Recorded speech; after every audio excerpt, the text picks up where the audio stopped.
Today, grabbing a bottle of ketchup from the grocery store shelf is an afterthought. But in the 1890s, buying condiments was a genuine gamble. To maximize profit, manufacturers frequently made their sauces out of leftover tomato scraps, thickened with ground pumpkin rinds and apple pomace, the discarded skin, pulp, and seeds left after pressing fruit for juice. To hide the gray, decomposing sludge, they pumped the mixture full of deceptive industrial dyes to fake a healthy red color. They then added chemicals like formaldehyde and borax to mask the putrid smell and keep the product from rotting and exploding in the bottle. At the turn of the century, there was absolutely no federal division responsible for the country's food quality, leaving the supply chain chaotic and unmonitored. The food on store shelves was often filthy, putrid, and a lethal hazard for consumers. The major food corporations of the era knew exactly what they were selling. When the government attempted to establish basic safety standards, these industrialists mobilized to block the legislation and protect their profit margins. The resistance held strong until one of the wealthiest food manufacturers in the country broke ranks. His weapon to force industry regulation and change the entire condiment market was remarkably simple: a clear glass bottle. By packaging his product in a way that exposed exactly what was inside, he forced an industry-wide reckoning. Henry Heinz grew up in Pittsburgh, the son of German immigrants.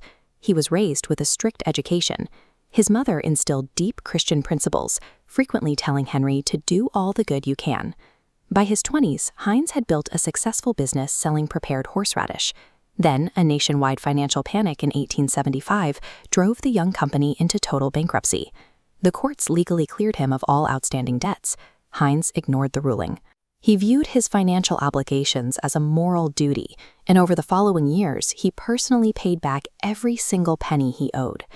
That rigid adherence to principle dictated how he would rebuild his life.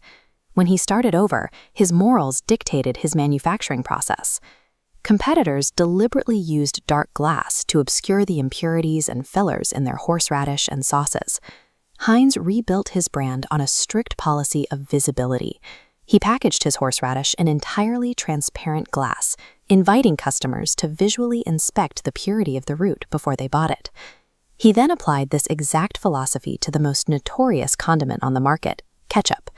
He spent years experimenting to formulate a recipe that relied entirely on fresh tomatoes and vinegar, eliminating the need for any chemical preservatives. To package it, he engineered an 8-sided clear glass bottle. The unique faceted design allowed buyers to scrutinize the red sauce from multiple angles.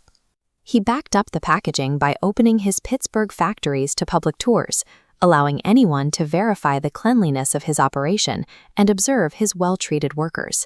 Absolute transparency became a highly effective, weaponized business strategy. The product marketed itself. His competitors were furious. By proving that condiments could be mass-produced safely and cleanly, Heinz undermined the industry's entire defense of chemical additives.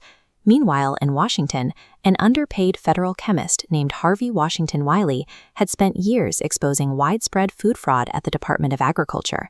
Wiley pushed for national standards since the 1880s. Heinz refused to align with the corporate lobby and bonded with Wiley over a mutual belief that untrustworthy food was a growing national crisis. Their alliance created a devastating two-front assault on the food lobby. Wiley provided the scientific evidence of toxicity from his federal laboratories, while Heinz proved in the free market that safe food was highly profitable. The corporate lobby spent decades arguing that chemical preservatives were a biological requirement for mass distribution. Heinz's nationally distributed, completely pure ketchup proved them wrong on a massive scale. In June 1906, that proof culminated in a major legislative victory with the passage of the Pure Food and Drug Act. That same month saw the passing of the Meat Inspection Act, cementing the foundation of modern federal safety regulations. President Theodore Roosevelt signed both landmark consumer protection bills into law. The United States finally had the authority to regulate its entire food supply chain, all because a single manufacturer provided the commercial proof of concept the government needed. Heinz quickly capitalized on the new regulations. He launched a national advertising campaign proclaiming that his ketchup was recognized as the standard by government authorities.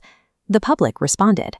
By the turn of the century, his company grew from a bankrupt stand into a global enterprise, manufacturing over 200 distinct products. The faceted clear glass bottle remains on store shelves today, serving as a physical record of a massive industrial disruption. Henry Heinz proved that doing the right thing, in direct defiance of an entire industry, is the ultimate competitive advantage.